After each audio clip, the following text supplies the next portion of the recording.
샬롬. 말씀을 통하여 우리의 영을 새롭게 하시는 하나님과 동행하고 계신가요?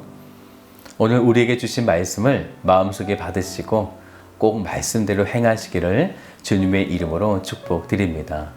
오늘 말씀은 사무엘상 27장 말씀 되겠습니다.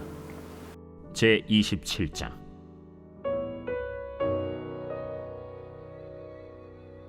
다윗이 그 마음에 생각하기를 내가 후일에는 사울의 손에 붙잡히리니 블레셋 사람들의 땅으로 피하여 들어가는 것이 좋으리로다.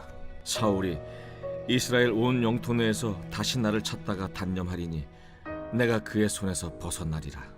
다윗이 일어나 함께 있는 사람 600명과 더불어 가드 왕 마옥의 아들 아기스에게로 건너가니라. 다윗과 그의 사람들이 저마다 가족을 거느리고 가드에서 아기스와 동거하였는데 다윗이 그의 두 아내 이스라엘 여자 아히노함과 나발의 아내였던 갈멜 여자 아비가일과 함께 하였더니 다윗이 가드에 도망한 것을 어떤 사람이 사울에게 전하매 사울이 다시는 그를 수색하지 아니하니라. 다윗이 아기스에게 이르되 바라건대 내가 당신께 은혜를 입었다면 지방 성읍 가운데 한 곳을 내게 주어 내가 살게 하소서. 당신의 종이 어찌 당신과 함께 왕도에 살리이까. 아기스가 그날에 시글락을 그에게 주었으므로 시글락이 오늘까지 유다 왕에게 속하니라. 다윗이 블레셋 사람들의 지방에 산 날 수는 1년 4개월이었더라. 다윗과 그의 사람들이 올라가서 그술 사람과 기르스 사람과 아말렉 사람을 침노하였으니 그들은 옛적부터 술과 애굽 땅으로 진행하는 지방의 주민이라. 다윗이 그 땅을 쳐서 남녀를 살려두지 아니하고 양과 소와 나귀와 낙타와 의복을 빼앗아 가지고 돌아와 아기스에게 이르매 아기스가 이르되 너희가 오늘은 누구를 침노하였느냐?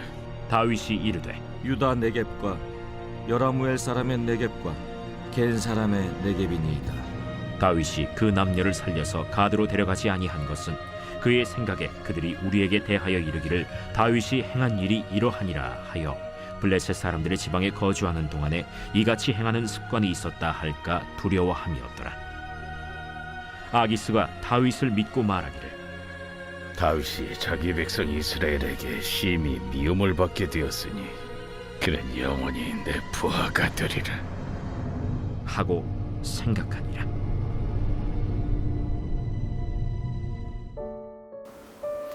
사람이 한 번 두려운 일을 겪으면 그 트라우마를 벗어난다는 것은 쉽지 않습니다. 다윗도 하나님을 신뢰하고 믿었지만 그럼에도 연약한 인간이었기 때문에 사울의 계속적인 살해 위협은 어느덧 다윗의 믿음을 점점 연약하게 만들어 버립니다.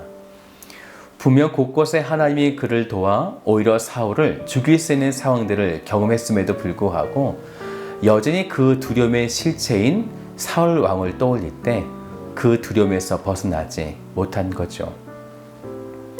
그래서 27장에서는 바로 다윗의 그 연약함을 우리들에게 보여주고 있는데요. 먼저 1절을 보세요. 다윗이 그 마음에 생각하기를 내가 후일에는 사울의 손에 붙잡히리니 블레셋 사람들의 땅으로 피하여 들어가는 것이 좋으리로다. 사울이 이스라엘 온 영토 내에서 다시 나를 찾다가 단념하리니 내가 그의 손에서 벗어나리라 하고, 믿음이 연약해질 때 하나님의 주권으로 행해질 것을 믿는 것이 아니라 내가 결정하고 내가 판단하는, 결국 다윗도 하나님이 왕이 아닌 자기가 자기의 왕이 되어서 결정하고 있는 모습들을 우리들에게 보여주고 있는 거죠. 그래서 다윗은 사울의 살해 위협을 벗어나고자 블레셋 사람들의 땅으로 들어가게 되어집니다. 일전에 다윗에게는 이런 기억이 있어요. 사무엘상 21장 10절 말씀을 보면 다윗이 그때에도 사울을 두려워하여 블레셋으로 도망한 적이 있었는데요. 그때 다윗의 신분이 탄로나자 미친 사람처럼 행동해서 위기를 벗어난 적이 있었습니다. 그때 하나님은 갓 선자를 보내셔서 유다 땅으로 들어가라 라고 명하시게 됩니다. 그리고 하나님은 다윗을 사무엘상 25장 29절을 보면요, 생명사계로 보호하여 주신 거죠. 그럼에도 불구하고 오늘 본문 1절에서는 다윗이 그 마음에 생각하기를 내가 후일에는 사울의 손에 붙잡히리니 블레셋 사람들의 땅으로 피하여 들어가는 것이 좋으리로다. 이렇게 생각했던 것입니다. 그러면 사무엘상 27장은 이렇게 연약한 다윗의 모습을 통해 우리들에게 하나님은 무엇을 계시하려고 하셨던 것일까요? 다윗이 생각했던 최선책, 그러니 여기에는 안타깝게도 여호와 하나님이라고 하는 고백이 하나도 없습니다. 하나님을 찾지도 묻지도 않은 거죠. 그래서 말씀 그대로 다윗의 마음에 생각하기를 이렇게 하게 된 거죠. 그래서 2절을 보면 다윗이 일어나 함께 있는 사람 600명을 더불어 가드 왕 마옥의 아들 아기스에게로 건너가니라. 생각을 넘어 실천까지 하게 된 거죠. 그래서 다윗을 비롯한 600명의 군사들과 그의 가족들 전부 블레셋 가드 지역인 아기스에게로 들어가 그들과 함께 살기 시작한 것입니다. 이렇게 다윗은 그곳에서 7절을 보면 1년 4개월을 보내게 되죠. 그때 다윗은 8절 보면요, 구슬 사람과 기르스 사람과 아멜렉 사람을 공격하여 그 땅의 남녀들을 살려두지 않게 하고 양과 소와 나귀와 낙타와 의복을 빼앗아 가져게 되어집니다. 이것은 자신을 따라왔던 사람들을 먹여 살리기 위함이었던 거죠. 그런데 그때 이런 모습을 보게 된 블레셋의 아기스가 다윗에게 이렇게 물어봅니다. 10절을 보세요.